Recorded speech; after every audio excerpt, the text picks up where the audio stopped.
Hello students, welcome back to वंदना's tutorial. आज हम करेंगे Holy Faith English grammar and composition class 8 इस बुक का चैप्टर नंबर 8। अब तक हम चैप्टर 7 तक कर चुके हैं बच्चों। अगर आपने वो वीडियोस नहीं देखे हैं तो जाके जरूर से देख लीजिएगा। प्लेलिस्ट का लिंक आपको डिस्क्रिप्शन बॉक्स में मिल जाएगा। चैप्टर स्टार्ट करने से पहले मेरी आपसे एक छोटी सी रिक्वेस्ट, अगर आप मेरे चैनल पे पहली बार विजिट कर रहे हो या मेरे चैनल को अभी तक सब्सक्राइब नहीं किया है तो प्लीज इसे सब्सक्राइब जरूर से कीजिए और वीडियो को ज्यादा से ज्यादा अपने दोस्तों के साथ शेयर कीजिए ताकि उन्हें भी जो चैप्टर है वो अच्छी तरह से समझ में आ जाए। और अगर आपको कुछ डाउट है तो आप कमेंट करके पूछ सकते हैं। आपको वीडियो कैसे लगा ये भी आप मुझे कमेंट में बता सकते हैं। तो हम स्टार्ट करते हैं हमारा chapter 8, the correct use of prepositions. अब ये प्रीपोजिशंस हमने पढ़े हैं पहले भी। क्या होते हैं? प्री मतलब पहले, तो किसके पहले ये प्रीपोजिशंस हैं हमारे आते हैं? या तो नाउन के पहले या फिर हमारे प्रोनाउंस के पहले। प्रीपोजिशंस किसके पहले आते हैं बच्चों? नाउन्स और प्रोनाउंस। नाउन्स आपको पता है, नेम, प्लेस, एनिमल, थिंग। और प्रोनाउंस क्या होते हैं? प्रोनाउंस वो वर्ड्स होते हैं जो हम नाउन के बदले में यूज करते हैं, जैसे माई, हीज, हिम, हर, शी, ही। ये जो भी वर्ड्स हम किसके बदले यूज करते हैं? नाउन के बदले यूज करते हैं, वो होते हैं हमारे प्रोनाउंस। और हमारे जो प्रीपोजिशंस है वो किसके पहले आते हैं? नाउन्स या प्रोनाउंस के पहले आते हैं। तो देखते हैं हम। In is used with names of countries and large towns. अब जो इन प्रीपोजिशन है वो हम कब यूज करते हैं? जो कि बड़ी कंट्रीज हो, लार्ज टाउन्स हो। और at is more often used when speaking of small towns and villages. और एट हम कब यूज करेंगे? जब हम किसी छोटे से गांव के बारे में, छोटे से शहर के बारे में, छोटे टाउन्स के बारे में, कस्बों के बारे में बात करते हैं। और इन हम यूज करते हैं कंट्रीज के नेम और बड़े जो शहर होते हैं, लार्ज टाउन्स होते हैं, उनके लिए यूज करते हैं। He is in America. America is a country. और हम कंट्री के पहले क्या यूज करेंगे? इन यूज करेंगे, ना कि at. They live in Delhi. He lives at Saket in Delhi. अब यहाँ पे देखो हमने इन यूज किया है दिल्ली के बिफोर, क्योंकि जो इन है वो क्या है? लार्ज टाउन है। तो हमने देखा कंट्री के नेम और लार्ज टाउन्स के पहले हमारा इन आता है। अब ही lives at Saket in Delhi. अब ये जो साकेत है वो वहाँ का छोटा टाउन है दिल्ली का, दिल्ली के अंदर की जो प्लेस है, इसलिए यहाँ पर हमने क्या यूज किया? एट यूज किया है। और दिल्ली इज लार्ज टाउन है, इसके लिए हमने यहाँ पर इनका यूज किया है। In and at are used in speaking of things at rest. To and into are used in speaking of things in motion. अब यहाँ पर देखो, in और at हम और किसके लिए यूज करते हैं? in और at हम जो चीजों के लिए यूज करते हैं जो कि चीजें रेस्ट है, जिसमें मूवमेंट नहीं हो रही है, जिसमें कोई मोशंस नहीं हो रहा है। और टू और इनटू हम जिसके लिए यूज करते हैं? इन चीजों के लिए जिसमें मोशन हो रहा है, मूवमेंट हो रहा है। For example, he is in bed. अब बेड पे बैठ के तो कोई मोशन नहीं होगी, मूवमेंट नहीं होगी, मतलब यहाँ से वहां नहीं जाएंगे, तो bed in. He is at the top of the class.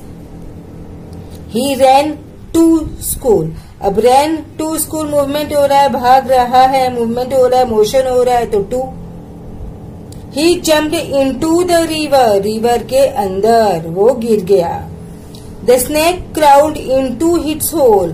अब जो स्नेक है वो अपने होल के अंदर चला गया। Okay. On is often used in speaking of things at rest. अब on भी जो चीजें हैं वो रेस्ट में है, जिसमें मोशन नहीं हो रहा है, उसके लिए यूज होता है। And upon is used of things in motion. और जो on है वो मोशन के लिए यूज होता है, मतलब जिसमें मूवमेंट हो रहा है। He sat on a chair. अब sat on a chair तो कोई मूवमेंट नहीं है। The cat sprang upon the table. वो कूदी उसके ऊपर, जंप मारी टेबल पे, तो यानी मूवमेंट हुआ, कूदा ना, स्प्रैंग किया, तो क्या है यहाँ पर? upon. Till is used of time two is used of place. अब टिल हम यूज करते हैं टाइम के लिए, टू का यूज होता है प्लेस के लिए। आई स्लेप्ट टिल, मैं सोई कितने बजे तक, 8 o'clock तक। जब टाइम आया है तो टिल होगा, और अगर कोई प्लेस आया है तो वहां पर क्या होगा, टू का यूज होगा। He walked to the end of the street, यानी कि स्ट्रीट के एंड तक। कोई प्लेस है, कोई जगह है, इसलिए यहाँ पर टू यूज हुआ। समझ में आ रहा है ना बच्चों। With denotes the instrument, by denotes the agent. अब विथ है वो किसके लिए यूज करते हैं, इंस्ट्रूमेंट्स के लिए, और बाय कोई एजेंट के लिए। एग्जाम्पल से देखेंगे, he killed 2 birds with 1 shot, instrument. He was table by his enemy, ये क्या है, agent. With a danger, okay, sorry, with a dagger, ये क्या है, हमारे इंस्ट्रूमेंट्स हैं। तो विथ यूज हुआ, और एजेंट है यानी ह्यूमन बींग्स है, तो इसके लिए हम क्या यूज करें, बाय का यूज हुआ है।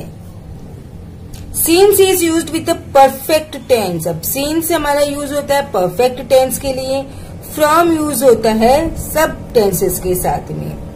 आई have eaten nothing since yesterday, he has been ill since Monday, देखो परफेक्ट, ये भी perfect. I have not seen him, perfect, since last week.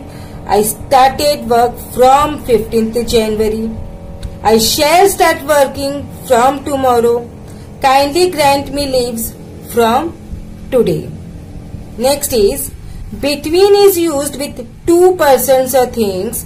Between दो चीजों के बीच में या दो persons के बीच में, तो उसके लिए between यूज होता है। Among यूज होता है जब बहुत सारे लोग होते हैं, मीन्स more than 2 persons या more than 2 things होते हैं।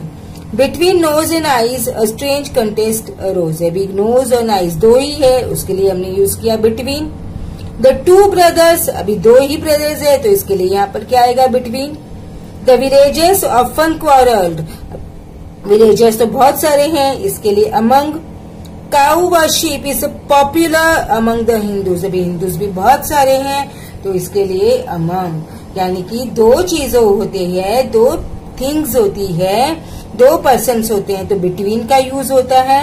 एंड मोर देन 2 persons या मोर देन 2 things होते हैं, तो अमंग का यूज होता है।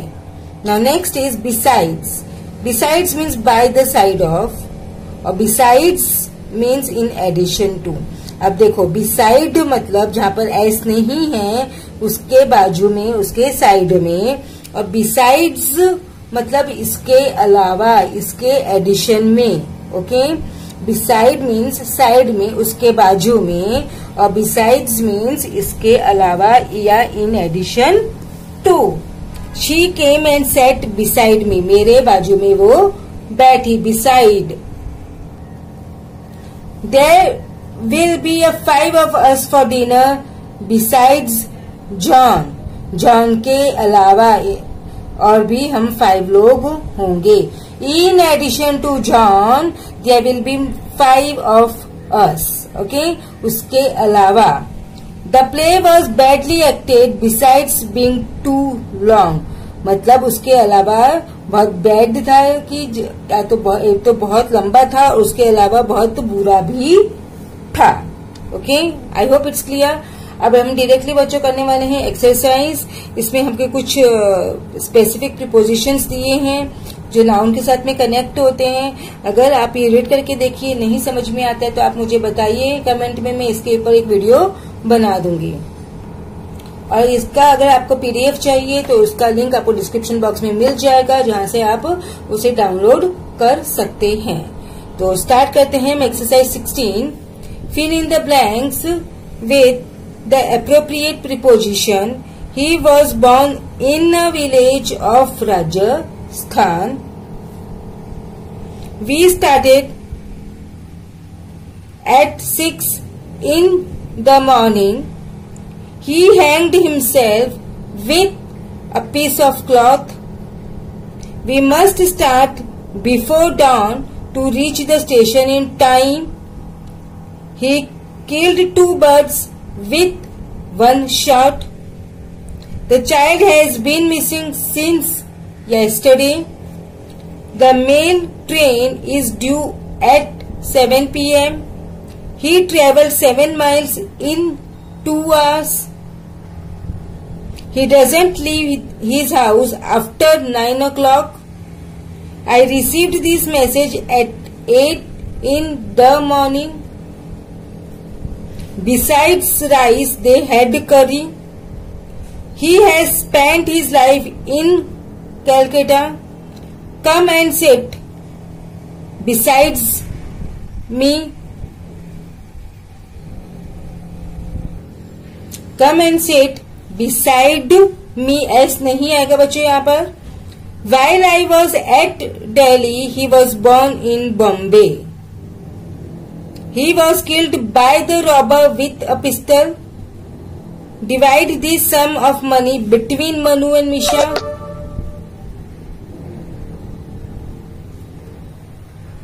He did not die of cholera. This shopkeeper deals in oils. He didn't deal honesty with me. A drowning man will catch at a straw. Always be prepared for the worst. Aim at doing your duty. I cannot agree with you in this matter. Besides Manu and Mukesh, there were 3 other boys present besides S-wala. Get out. I am sick of the sight of you. Part 2. Correct the following sentences. I have been known him for 20 years since. हमारा आता है particular time के लिए, but यहाँ पर हमारा for आएगा. He prefers coffee to tea. He has been working in this factory for a long time. He died of overwork. Ice cream is made of milk. She is married to a doctor. Calcutta is different from Bombay. Divide these sweets between the 2 children. Among बहुत सारे लोगों के लिए आता है, between 2 लोगों के लिए आता है. This cloth is superior to that. We have not seen him for a month. It is quicker to travel by air than by train. Every morning the sun rises in the east. The teacher is angry with the students.